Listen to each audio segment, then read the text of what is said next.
it's Erin with Hail Varsity. I am joined by Greg, also of Hail Varsity, and we are back inside Memorial Stadium for another post-practice recap. We just got done hearing from both coordinators, a slew of assistant coaches, and a few mostly we heard from a couple of one offensive player and two defensive players. So let's talk about it.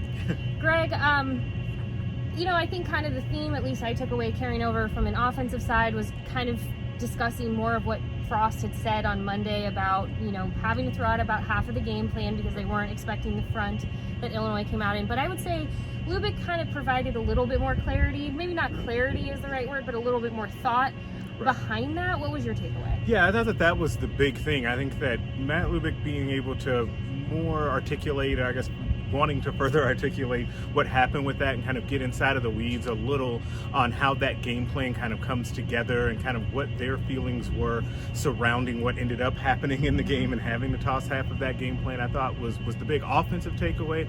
But then I think also kind of overall the details were something that came up a lot again today, whether or not it's the offense having to get their details down to be able to run the ball more efficiently, or the defense needing to get their details down to be able to take the next step as a defense.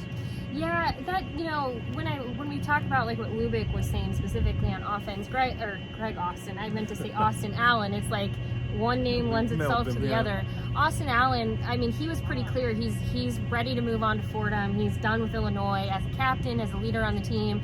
It's about approaching every week as a new championship opportunity. Right. So for him, he's like, I'm done talking about Illinois. But with that said, it seems that there were things that frustrate this team. They're trying to understand why were they not able to make adjustments.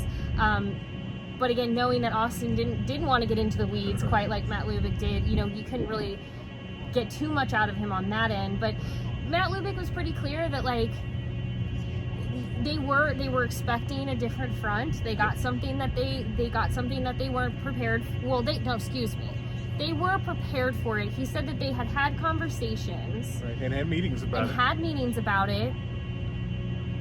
But just didn't come to fruition. And he did bring up execution. I was just about to say that. He did kind of say at every turn. That's right. At every turn, honestly, that yes, the game plan was what it was and all of that happened.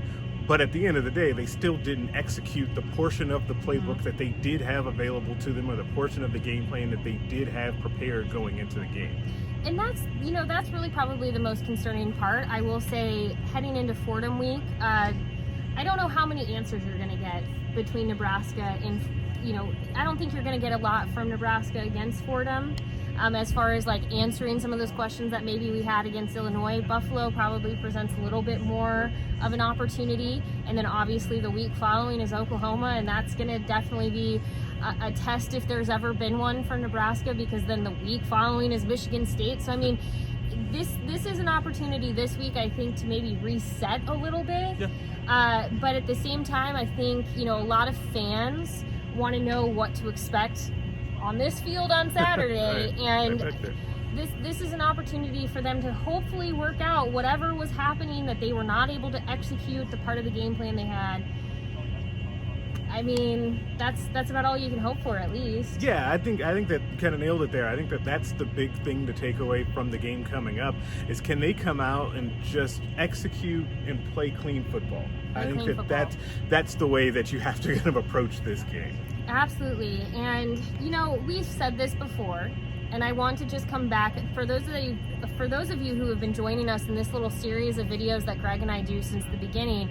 When we talked about during fall camp that we really could not say much until we saw the product on the field, we told you that everything we were providing was either given to us or from a very limited amount of practice that we could see. And we did that on purpose because we did not want to overhype something that we were not sure we would be able to back up when we saw it on the field. I want to be hesitant in this too. Nebraska knows it as well. You hear it from the players, both on offense and defense. You hear it from the coaches that they understand that they did not execute in the way that they want. Now, I would argue that the defense held its own. I would strongly argue that the defense held its own. That doesn't mean the defense can't get better, but the defense certainly, outside of a couple of mishaps, had and a fairly really that good drive game. to start the second half. That really is the big one, because that took so much time off of the clock, and was really a demoralizing drive. Classic Big Ten football drive. That was a good old Brett drive. Yeah, it really was. And outside of that, and the 2 penalties on the same play that overturned an interception, the defense played an adequate enough game to help get a victory. Now, one last thing, because I know some of you probably will ask, we did get a chance to talk with Mike Dawson today. In addition to his outside linebacker duties, he obviously helps lead the charge on special teams. He got into the weeds today on special teams. He did. We will have a video that you can watch right here on YouTube with a portion of what he talked about, but I mean, he really got into the weeds about what happened. He didn't want to say too much with Cam Taylor-Britt. He wanted Cam to be able to speak more directly to what happened. But I mean, he broke down what was going on with the punter situation, what was going on with kickers, and he really leaned back on the fact that they did not trust, and essentially the way I would view it is they did not trust their training. They did not kick through the ball, like they were not kicking through. He equated it to like if he was out playing golf and his swing is terrible, he's like their swings were terrible. And so how do you fix that? How do you have them trust their training? So he went into it as far as like, here's what he saw, here's what was happening, and it really goes back to trusting that training. He did say, they worked through a lot of the things that they saw that happened, the mishaps. So like, again,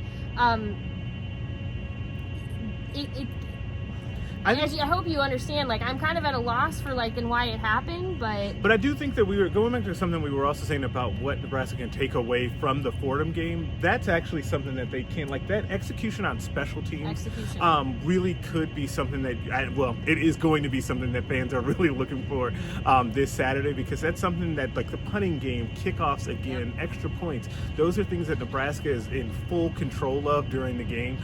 So I think that those little things that have obviously added up to big things. That's going to be something really to watch this weekend. And we'll obviously have more from Dawson and all of the coaches that we spoke to at hailvarsity.com. So when I say he got into the weeds, it's hard to share too much here in this video, because I need to actually go back and listen to a lot of what he said, because he was very concise, which I appreciate, but don't want to misrepresent that to you. So definitely check out hailvarsity.com. The last thing I'll leave you with is we are obviously, like I said at the beginning of this, and you can see it for yourself inside of Memorial Stadium. The sellout streak is a hot topic this week. The coaches and the players continued that topic today, wanting people to be here, wanting people to support. We know that Scott Frost said he hopes that the interest hasn't basically, that people are still excited. Austin Allen was basically saying he hopes it's as electric as like Akron, even though they only got one kickoff, which using the word electric when literal lightning stopped that game was like, ooh, choice. Good job, Austin. But they aren't sold out, at least as far as we know at this point. So like we obviously will keep an eye on it. I know some of you are frustrated by the conversation, but unfortunately it's a conversation that's going to continue to happen until Saturday. So as far as we're concerned with Hail Varsity, we are just keeping an eye on it. We've been hearing from the coaches and the players, and we're just going to bring you what is said and what we are told as we go. Yeah, and I think from everything we've heard, the coaches and players are excited to get back in front of fans, and they're expecting it to be a really good crowd, and a crowd that's really excited to see Nebraska football in person again.